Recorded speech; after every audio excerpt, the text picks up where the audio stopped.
میری پیاری بہنوں، آج میں تمہارے لیے ایک ایسا بیان لے کر آئی ہوں جسے سن کر تمہاری روح کانپ اٹھے گی، تمہارا دل دھڑکنے لگے گا اور تمہیں احساس ہوگا کہ ہم کس قدر غفلت کی زندگی جی رہے ہیں۔ ایک ایسی رات جس کی حقیقت جان کر تم حیران رہ جاؤ گی، ایک ایسی رات جسے چھوڑ دینا بدقسمتی ہوگی، ایک ایسی رات جس کی برکت خود اللہ کے نبی نے بیان فرمائی۔ یہ کوئی عام رات نہیں، یہ فیصلوں کی رات ہے، یہ ہے تقدیر کے لکھے جانے کی رات ہے۔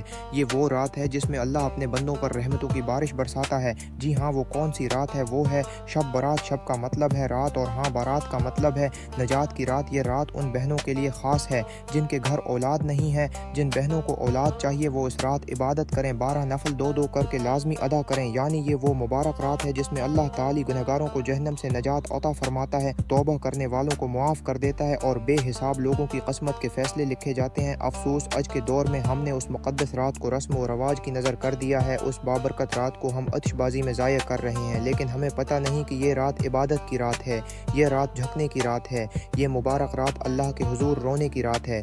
میرے نبی نے فرمایا یہ وہ رات ہے جس میں اللہ تعالی اسمان دنیا ہے پر نزول فرماتا ہے اور پکارتا ہے کوئی مغفرت مانگنے والا کہ میں اسے معاف کر دوں، ہے کوئی روزی طلب کرنے والا کہ میں اسے رزق عطا کر دوں، ہے کوئی بے اولاد میں ہے اس سے اولاد عطا کر دوں، ہے کوئی مصیبت میں گرفتار میں اسے نجات دے دوں، اور یہ صدا پوری رات لگتی رہتی ہے۔ اگر کوئی بہن یا بھائی جس کو اولاد چاہیے وہ 12 نفل ادا کرنے کے بعد آپ نے اللہ کے نام کی تسبیح کرنی ہے، سورت اخلاص، سورت کوثر ایک تسبیح کر لیں، اس رات اللہ سے گڑ گڑا کر مانگیں اور پھر ہم بستری کر لیں تو سوچو اللہ پاک کتنی خوبصورت اور نیک اولاد عطا فرمائے گا۔ سوچو اگر دنیا کا کوئی بادشاہ اپنے دروازے کھول کر اعلان کر دے کہ جو مانگنا ہے مانگ لو، تمہیں فورا دیا جائے گا، تو لوگ راتوں کو جاگ جاگ کر قطاروں میں لگ کر سفارشیں ڈھونڈ ڈھونڈ کر اپنا حصہ لینے پہنچ جائیں گے۔ لیکن افسوس اسمانوں کا بادشاہ پوری کائنات کا مالک خود ہمیں بلا رہا ہے مگر ہم بے خبر سو رہے ہیں۔ یہ شب برات کی رات ہے، وہ مبارک رات جب زمین پر اللہ کی رحمتوں کی بارش ہوتی ہے اور ہم غفلت کی چادر اوڑھ کر اس موقع کو گنوا ہے دیتے ہیں۔ کیا ہم اس رات جاگ کر اپنے گناہوں کی معافی نہیں مانگ سکتے؟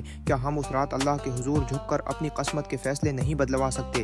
یہ وہ رات ہے جسے سنوارنے والے کامیاب ہوتے ہیں اور ضائع کرنے والے ناکام ہوتے ہیں اور بہت بڑا نقصان اٹھاتے ہیں۔ لیکن سب سے پہلے تو میں تمہیں اس بابرکت رات کے بارے میں کچھ خاص معلومات دوں گی۔ یہ وہ رات ہے جسے پوری کائنات میں ایک خاص مقام حاصل ہے، ایک ایسی رات جس میں تاریخ کے بے حساب حیران کر دینے والے اور عقل کو دنگ کر دینے والے واقعات رونما ہوئے۔ اگر ہم آغاز انسانیت سے دیکھیں تو معلوم ہوتا ہے کہ حضرت آدم علیہ السلام کی توبہ اسی شب برات میں قبول ہوئی، انہیں اسی رات زمین پر خلافت عطا ہوئی کی گئی۔ پھر حضرت نوح علیہ السلام کی قوم پر عذاب کے فیصلے کی رات بھی یہی تھی جب پانی کے طوفان کا آغاز ہوا اور اللہ نے اپنی قدرت سے ظالموں کو نیست و نابود کر دیا۔ تو سوچو اگر ہم اس رات اللہ سے مانگیں گے کیا وہ ہمیں عطا نہیں گا؟ سچے دل سے آپ مانگیں اور اپنی حاجت اس کے آگے رکھیں، آپ کی ہر مشکلات حل ہو جائیں گی۔ میری دعا ہے اللہ پاک آپ کی ہر حاجت پوری ہو اور آپ کو اولاد نرینہ سے نوازے۔ کمنٹ میں لازمی بتائیے گا تاکہ میں بھی آپ کے ساتھ دعا میں شامل ہوں۔ اگر آپ کو ویڈیو اچھی لگی ہے تو لاحق اور سبسکرائب کر دیجیے گا۔ والسلام۔